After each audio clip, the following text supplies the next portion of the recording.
Bonjour à tous, bonjour à toutes. Bienvenue au Gros mot de la formation, le premier dictionnaire de la formation. Nous allons aborder aujourd'hui le mot formation. Qu'est-ce qu'une formation? Eh bien, une formation, si on reprend son étymologie, c'est une forme, donc une forme socialement identifiée, socialement validée, donc une convention sociale que l'on va transmettre.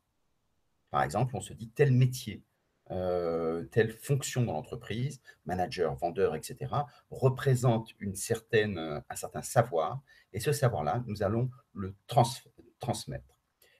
Cette forme, est assez intéressante de réfléchir par les formes parce qu'on se heurte rapidement à une question importante en disant: «Qu'est-ce qui est de l'information et qu'est-ce qui est de la formation?» Eh bien, l'information, a le la même étymologie, c'est-à-dire qu'ils ont eux aussi des formes socialisées qui dépendent de la culture du pays dans lequel vous êtes, de la culture du continent dans lequel vous êtes, mais aussi, la différence entre information et formation, puisqu'historiquement, il y a eu de déconnexion entre les 2. C'est le fait de savoir si on a un objectif pédagogique.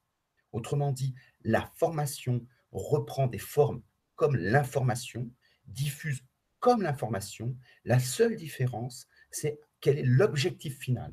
Et s'il y a un objectif final de progression des savoirs dans un domaine capitalisé autour d'un projet, donc projet de gestion, dans ces cas-là, l'information devient de la formation.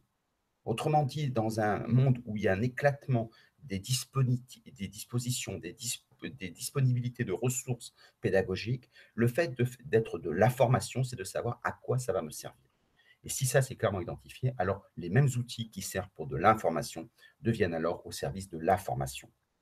La vraie question, au fond, dans ces sujets-là qui sont importants à poser, c'est qui définit l'objectif et qui définit la forme de la formation.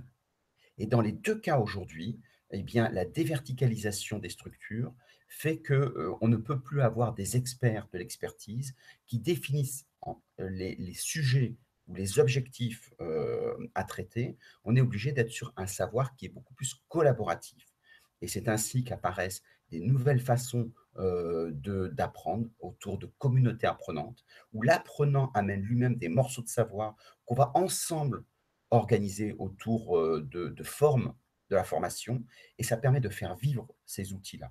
Autrement dit, dans une période comme la nôtre d'évolution forte, d'ubérisation, de disruption, eh bien, les formes se réinterrogent en même temps qu'elles se diffusent. Et donc, c'est pour ça que ces modèles de déverticalisation se propagent en entreprise. Ça ne veut pas dire qu'au final, l'entreprise perd, perd du savoir ou de la formation, ça veut dire qu'elle l'organise différemment. Et ça, c'est tout le travail d'organisation nécessaire à chaque entreprise de se réinventer sur ses savoirs, sur ses diffusions de savoir et sur le temps d'organisation des choses. Autrement dit, autant de belles choses à construire tous ensemble. Merci beaucoup.